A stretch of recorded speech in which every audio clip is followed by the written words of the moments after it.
ദിയ കൃഷ്ണയുടെ സ്ഥാപനത്തിലെ സാമ്പത്തിക ക്രമക്കേടിൽ കുറ്റം സമ്മതിച്ചു പ്രതികൾ. ഭാവഭേദങ്ങളൊന്നുമില്ലാതെയാണ് തട്ടിപ്പ് നടത്തിയ രീതി പ്രതികൾ വിവരിച്ചത്. കുറ്റം സമ്മതിക്കുന്ന ദൃശ്യങ്ങൾ മീഡിയ വണ്ണിന് ലഭിച്ചു.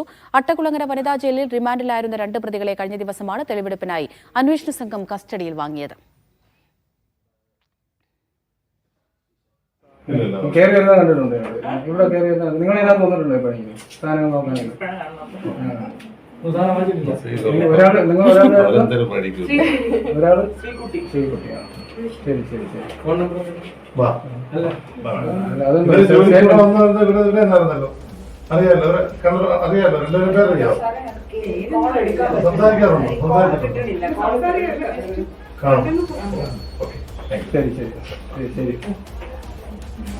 അപ്പോഴേ ഈ ബുക്ക് നമ്മളെ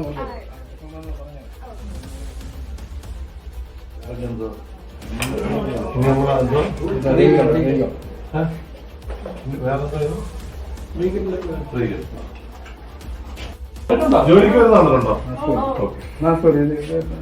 ഇവർ രണ്ടുപേരല്ലേ കണ്ടിട്ടുണ്ടല്ലോ. വിജയൻ വായാന്തോട് വിവരങ്ങൾ നൽകും. വിജയൻ, എല്ലാ കാര്യങ്ങളും ഇരുവരും തുറന്നു പറഞ്ഞോ? തീർച്ചയായും വിനീത, രാധാമണി എന്നീ 2 പ്രതികളാണ് നേരത്തെ കീഴടങ്ങിയിരുന്നത്. ഇവരെയാണ് റിമാൻഡിൽ നിന്ന് ക്രൈംബ്രാഞ്ച് സംഘം കസ്റ്റഡിയിൽ വാങ്ങിയത്. അതിനുശേഷമാണ് ഈ കവടിയാറിലെ ദിയ കൃഷ്ണയുടെ സ്ഥാപനത്തിൽ സാമ്പത്തിക തട്ടിപ്പ് നടത്തിയതിന്റെ രീതി ക്രൈംബ്രാഞ്ച് സംഘം വീണ്ടും അവരെ കൊണ്ട് പുനരാവിഷ്കരിപ്പിച്ചത്. മുഖത്ത് മാസ്ക് ധരിച്ച് മുഖം മറച്ച രീതിയിലായിരുന്നു ഇവർ തട്ടിപ്പ് നടത്തിയത്. അതെങ്ങനെയെന്ന് പൂർണ്ണമായും ഇവർ കാണിച്ചു കൊടുത്തു. ഈ വിനീതയും രാധാമണിയും ഒരു തരത്തിലുള്ള സങ്കോചവും ഇല്ലാതെയാണ് ഈ തട്ടിപ്പ് നടത്തിയ കാര്യങ്ങൾ വിവരിച്ചത് എന്നുള്ളതാണ് നിലവിൽ ഇപ്പോൾ ദൃശ്യങ്ങളിൽ നിന്നും ഒപ്പം തന്നെ ക്രൈംബ്രാഞ്ച് സംഘത്തിൽ നിന്നും വ്യക്തമാകുന്നത്. അന്വേഷണ ചുമതലയുള്ള ക്രൈംബ്രാഞ്ച് ഡിവൈഎസ്പിയുടെ നേതൃത്വത്തിലാണ് നിലവിൽ ഈ പരിശോധനയും ഒപ്പം തന്നെ ഈ തെളിവെടുപ്പും നടത്തിക്കൊണ്ടിരിക്കുന്നത്.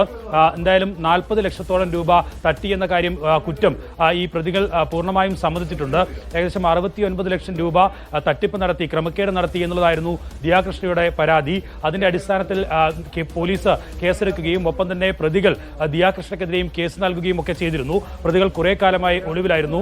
വലിയ തരത്തിലുള്ള സാമ്പത്തിക തട്ടിപ്പ് കേസായതുകൊണ്ടാണ് കേസ് ക്രൈംബ്രാഞ്ച് സംഘത്തിന് കൈമാറുന്ന സാഹചര്യം ഉണ്ടായിരുന്നത്. എന്തായാലും ഇവർ കഴിഞ്ഞ ദിവസമാണ് ക്രൈംബ്രാഞ്ച് സംഘത്തിന് മുന്നിൽ കോടതിയിൽ കീഴടങ്ങിയത്. അതിനുശേഷമാണ് 2 പേരെയും, അതായത് വിനീതയെയും രാധാമണിയെയും റിമാൻഡ് ചെയ്തത്, 14 ദിവസത്തേക്ക് റിമാൻഡ് ചെയ്തത്. അതിനിടയിലാണ് ഇന്നലെ ക്രൈംബ്രാഞ്ച് സംഘം ഇവരെ കസ്റ്റഡിയിൽ വാങ്ങുന്നത്. എന്തായാലും ഈ തട്ടിപ്പിന്റെ പൂർണ്ണ വിവരങ്ങൾ ഇപ്പോൾ പ്രതികൾ വിവരിച്ചിട്ടുണ്ട്. ഏറെ വിവാദമൊക്കെ ആയിരുന്ന ഒരു കേസായിരുന്നു, പരാതികളായിരുന്നു ഈ കേസിനാസ്പദമായി ഉണ്ടായിരുന്നത്.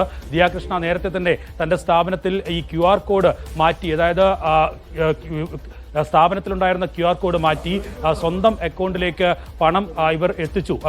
ഈ വരുന്ന കസ്റ്റമേഴ്സിൽ നിന്നും പണം നേരിട്ട് കൈപ്പറ്റി അത്തരത്തിൽ ക്രമക്കേട് നടത്തി എന്നുള്ളതായിരുന്നു ദിയ കൃഷ്ണയുടെ ആരോപണം. ആ ആരോപണം പൂർണ്ണമായും തെളിയിക്കുന്ന, പൂർണ്ണമായും വിശ്വാസയോഗ്യമായ വിവരങ്ങൾ ഉൾപ്പെടെ ക്രൈംബ്രാഞ്ച് സംഘത്തിന് ലഭിച്ചിരുന്നു.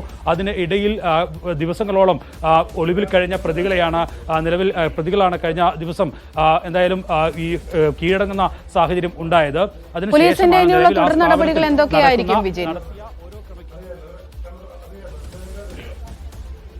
പൂർണ്ണമായും ഈ ഇപ്പോൾ നിലവിൽ തൊട്ടടുത്ത സ്ഥാപനങ്ങളിൽ ഉൾപ്പെടെയുള്ള ജീവനക്കാരിൽ നിന്ന് ഉൾപ്പെടെ ഇവരുടെ വിവരങ്ങൾ പൂർണ്ണമായും ശേഖരിച്ചിട്ടുണ്ട്. അവരുടെ ഒരു സാക്ഷിമൊഴികൾ ഉൾപ്പെടെ രേഖപ്പെടുത്തിയിട്ടുണ്ട്.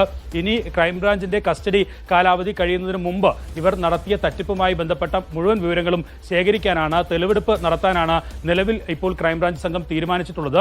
എന്തായാലും ഈ കേസിൽ നിലവിൽ ഇവരുടെ അക്കൗണ്ടിലേക്ക് പണം എത്തിയിട്ടുണ്ട് എന്ന കാര്യങ്ങൾ ഉൾപ്പെടെ ക്രൈംബ്രാഞ്ച് സംഘവും പോലീസും ഒക്കെ നേരത്തെ കണ്ടെത്തിയിരുന്നു. വിശദമായ സാമ്പത്തിക തട്ടിപ്പ് അന്വേഷിക്കുന്ന സംഘങ്ങളാണ് നിലവിൽ ഇപ്പോൾ ഈ കേസ് അന്വേഷിച്ചുകൊണ്ടിരിക്കുന്നത്.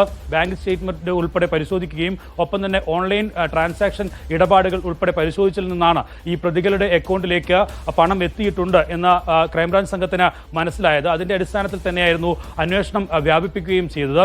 4 പേരാണ് നിലവിൽ പ്രതികളുള്ളത്.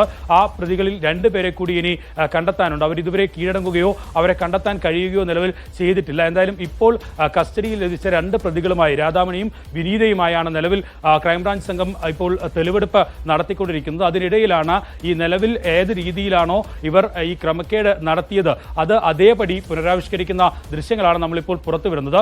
എന്തായാലും ആ ദൃശ്യങ്ങളിൽ വ്യക്തമാണ് രണ്ടുപേരും ഒരു തരത്തിലുള്ള ഭാവവ്യത്യാസവും ഇല്ലാതെ ഒരു ഭയവും ഇല്ലാതെയാണ് നിലവിൽ പോലീസിനോട് ക്രൈംബ്രാഞ്ച് സംഘത്തോട് ഇക്കാര്യം വിശദീകരിക്കുന്നത് എന്നുള്ളതാണ് ദൃശ്യങ്ങളിൽ നിന്ന് മനസ്സിലാക്കാൻ കഴിയുന്നത്. അതുതന്നെയാണ് ക്രൈംബ്രാഞ്ച് സംഘത്തിൽ നിന്ന് നമുക്ക് ലഭിക്കുകയും ചെയ്യുന്ന വിവരം. എന്തായാലും 40 ലക്ഷത്തോളം രൂപ തട്ടി എന്നുള്ള കുറ്റം ഇവർ പ്രതികൾ സമ്മതിച്ചിട്ടുണ്ട് എന്നുള്ളതാണ് ഇപ്പോൾ വ്യക്തമാകുന്നത്. ഇനി കൂടുതൽ തെളിവെടുപ്പ് നടപടികൾ പൂർത്തീകരിച്ചാകും ഇവരെ കോടതിയിലേക്ക് ക്രൈംബ്രാഞ്ച് സംഘം എത്തിക്കുക.